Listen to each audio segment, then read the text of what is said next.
الحمد لله ثم الحمد لله الذي هدانا لهذا وما كنا لنهتدي لولا أن هدانا الله. أشهد أن لا إله إلا الله وحده لا شريك له، لا إله غيره ولا رب سواه، وأشهد أن محمدا عبده ورسوله وصفيه وحبيبه الذي لا ينطق عن الهوى إن هو إلا وحي يوحى، نبي الهدى والرحمة محمد بن عبد الله.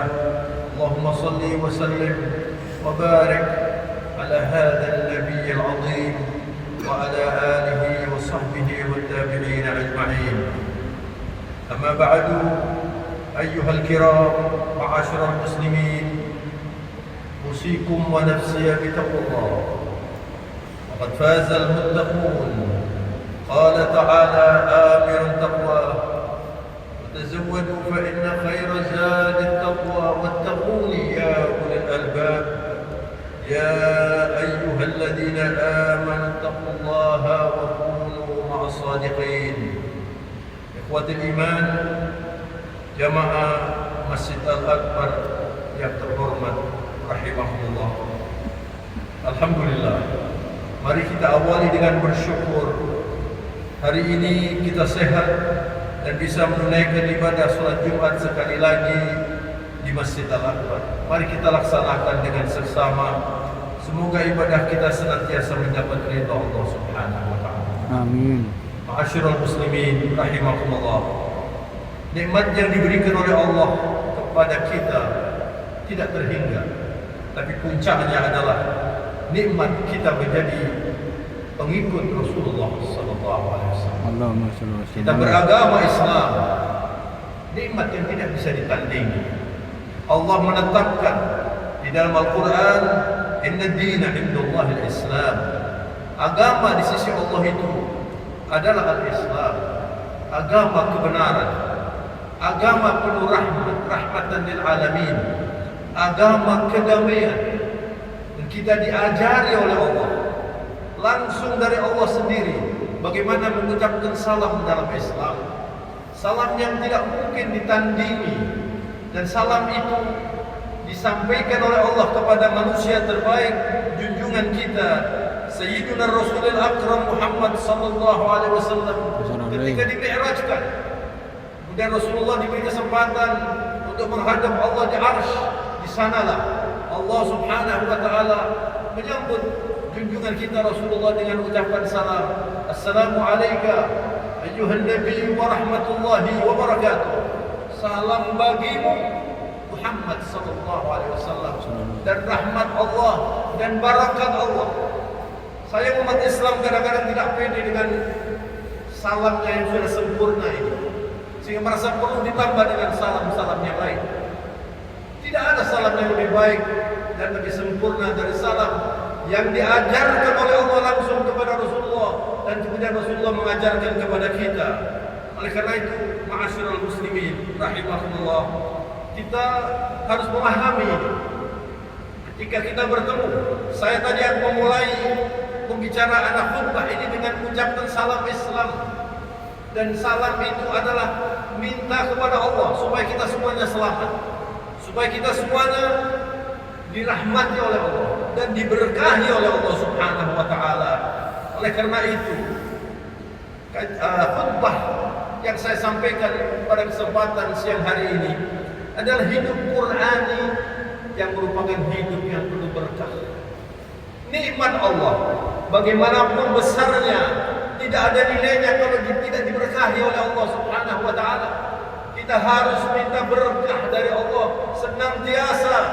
Dan Quran, ma'asyiral muslimin rahimakumullah, kitab suci yang paling sempurna dan penuh berkah. Kitabun anzalnahu ilaika mubarakun, kitabun anzalnahu ilaika mubarakun liyadabbaru ayatihi wa liyatadzakkara ulul albab.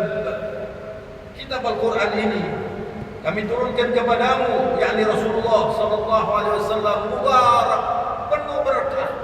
Saya sering menyampaikan dalam banyak kesempatan ceramah Ma'asyiral muslimin, saya katakan berapapun usia Anda, berusahalah untuk belajar Al-Quran bukan sebatas membaca dan menghafal saja, tetapi membaca, menghafal dan memahami. Sebab terlalu besar kerugian Allah, kerugian manusia. Terlalu besar kerugian manusia yang tidak berusaha memahami firman Allah Subhanahu wa taala. Al-Quran harus dibaca. Al-Quran harus dibaca dengan tafahum, tama'un, bertadabbur, difahami artinya, difahami maksudnya, ditadabburi, dikontemplasi. Setiap kita membaca, bertanya pada diri sendiri, di mana saya dengan ayat ini? Itu namanya tadabbur. Dan Rasulullah SAW adalah manusia yang penuh berkah, manusia yang paling banyak berkahnya. Usianya hanya 63 tahun, tetapi merupakan manusia yang usianya diisi secara sangat efektif, sangat efisien untuk urusan menyampaikan agama ini, selalu akrab dengan Allah, haya rabbaniyah. Rasulullah memberi contoh kehidupan yang rabbani. Dan ketika ada seorang bertanya kepada istri Nabi Aisyah radhiyallahu anha tentang bagaimana kehidupan junjungan kita Rasulullah, Aisyah menjawab, "Afala taqra'una al-Qur'an?" Apa kalian tidak membaca Al-Qur'an? Kenapa demikian? Lalu Aisyah radhiyallahu anha mengatakan, "Kana khuluquhu al-Qur'an, ka'annahu Qur'anun yamshi bainan nas." Rasulullah ibarat Al-Qur'an yang berjalan di tengah masyarakat. Beliau menerjemahkan Al-Quran dalam perilaku. Memang untuk itu Al-Quran diturunkan yang paling penting. Jadi kita diberi oleh Allah Al-Quran ini adalah pedoman, manhaj, dan merupakan mukjizat Rasulullah, mukjizat yang abadi sampai hari kiamat. Maka ma'asyiral muslimin rahimakumullah, karena begitu hebatnya Rasulullah memberi contoh dan menggunakan Al-Quran dalam kehidupannya, sampai Allah Subhanahu wa taala menjadikan salah satu sumpahnya itu adalah usia Rasulullah sallallahu alaihi wasallam. Kita lihat di dalam Al-Quran banyak sumpah Allah, dan setiap kali Allah bersumpah menyebutkan nama makhluknya yang hebat. Wal asri wal laili wan nahari was subhi wal fajri wad duha. Ini semuanya adalah undangan Allah agar kita berfikir tentang apa yang disebutkan oleh Allah dalam sumpahnya. Tetapi Allah juga bersumpah dengan usia Rasulullah SAW yang hanya 63 tahun itu. Lalu Allah berfirman, "La amruka innahum lafi sakratihim ya'mahun." Demi usiamu ya Muhammad sallallahu alaihi wasallam, sallu ala nabi, aktsiru salata ala nabi, yang banyak bersalawat untuk junjungan kita Rasulullah sallallahu alaihi wasallam, manusia termulia, Habibullah, Khalilullah, orang yang paling dicintai oleh Allah. Dan sampai hari ini dinikmati ajaran Rasulullah sebagai pesan yang disampaikan oleh Allah kepada beliau, dinikmati oleh bermiliar manusia sampai hari kiamat, dan tidak ada detik berlalu kecuali Allah disebutkan dan kemudian Muhammad sallallahu alaihi wasallam disebutkan. Itulah junjungan kita Rasulullah sallallahu alaihi wasallam. Allah juga memberi barakah kepada tempat-tempat tertentu. Masjidil Haram adalah masjid yang paling diberkahi oleh Allah. Di dalam Al-Quran dinyatakan, "Inna awwala baitin wudi'a lin-nasi lalladzi bi Bakkah mubarakan wa hudan lil alamin." Rumah Allah pertama yang dibangun di bumi Allah adalah Masjidil Haram di Mekah itu, yang diberkahi oleh Allah dan merupakan petunjuk hidayah dari Allah untuk alam semesta. Para ulama mengatakan bahwa Masjidil Haram itu seperti rahim wanita, bisa dipenuhi orang 3 juta, bisa dipenuhi orang 5 juta, sepertinya berapapun tertampung di situ. Dan itu menunjukkan barokah yang luar biasa. Kalau Anda berkesempatan umrah di bulan Ramadan, Anda lihat yang berbuka di Masjidil Haram itu tidak kurang dari 2 juta orang. Dan semuanya makan kurma, semuanya makan roti, semuanya minum dengan minuman-minuman yang lezat. Tapi tidak pernah kita lihat ada truk atau ada mobil yang datang yang membawa ton-tonan kurma, dibawa dengan tangan begini saja. Tapi diberkahi oleh Allah, tidak yang tidak makan berbuka di Masjidil Haram itu. Ma'asyiral muslimin rahimakumullah, Allah juga memberi barokah kepada semua masjid, termasuk masjid kita ini tentunya. Allah juga memberi barokah kepada waktu-waktu tertentu. Bulan Ramadan adalah bulan yang penuh berkah. Hari Jumat adalah hari yang penuh berkah. Kalau kita bangun bertahajud sebelum subuh, berdoa, itu adalah detik-detik yang paling penuh berkah. Dan yang paling penting adalah kita harus tahu siapa yang diberi berkah oleh Allah dan apa saja yang membuat kita tidak diberkahi oleh Allah.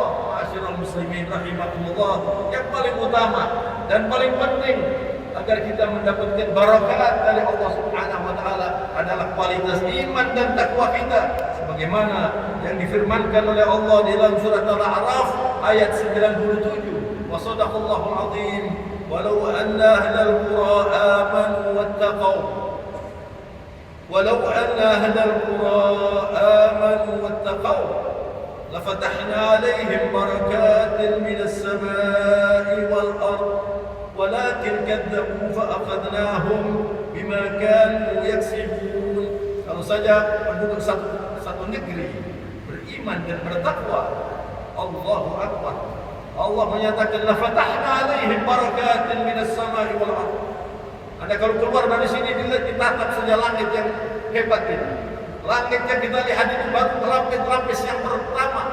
Sab'a samawatin tibaqa, ada 7 tahapan atau tingkatan langit yang Rasulullah di Isra Mi'rajkan sampai melampaui langit yang ke-7 sampai ke arsy. Itu dibuka oleh Allah, dibuka barakat, diberi barakah yang banyak, bentuk jamak barakat kalau kita beriman dan bertakwa. Ma'asyiral muslimin rahimakumullah. Artinya apa? Diturunkan hujan, tanah menjadi subur, tanaman-tanaman dimanfaatkan, hewan-hewan makan tumbuh-tumbuhan, dan hewannya juga kita korbankan untuk Idul Adha. Kita menjadikan konsumsi kita sehari-hari. Ini barokat yang tidak terhingga banyaknya. Tetapi kenapa ma'asyiral muslimin rahimakumullah, kita masih banyak orang yang sulit, sedangkan Indonesia ini adalah negeri gemah ripah loh jinawi, negeri yang paling subur, negeri yang paling kaya. Ini yang perlu dikoreksi.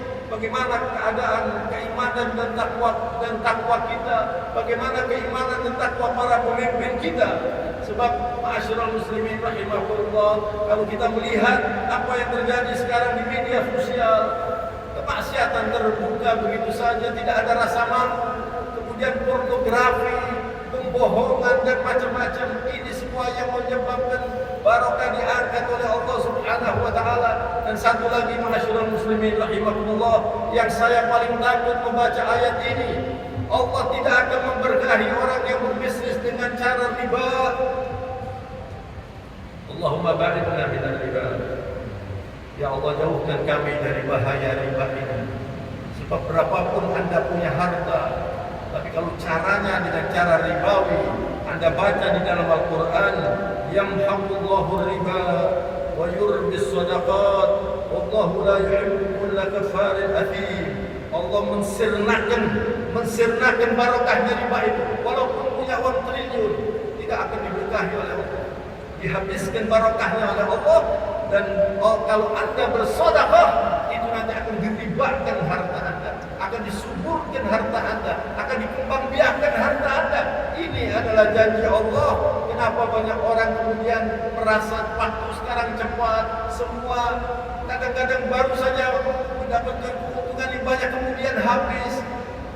Kalau misalnya orang sudah kaya raya ditinggalkan, kekayaannya meninggal dunia, kemudian keluarganya bertengkar, berebut dengan urusan warisannya karena tidak dibagi sesuai dengan Al-Quran, diambil juga barokahnya oleh Allah Subhanahu wa taala. Jadi kita perlu mengerti apa-apa yang membuat kita tidak barokah, dan kita harus meningkatkan kualitas iman dan takwa kita supaya barokah kita semakin diperbanyak oleh Allah Subhanahu wa taala. Aku qouli hadza wa astaghfirullah li wa lakum wa li sa'iril muslimin wal muslimat. Astaghfiruhu innahu huwal ghafurur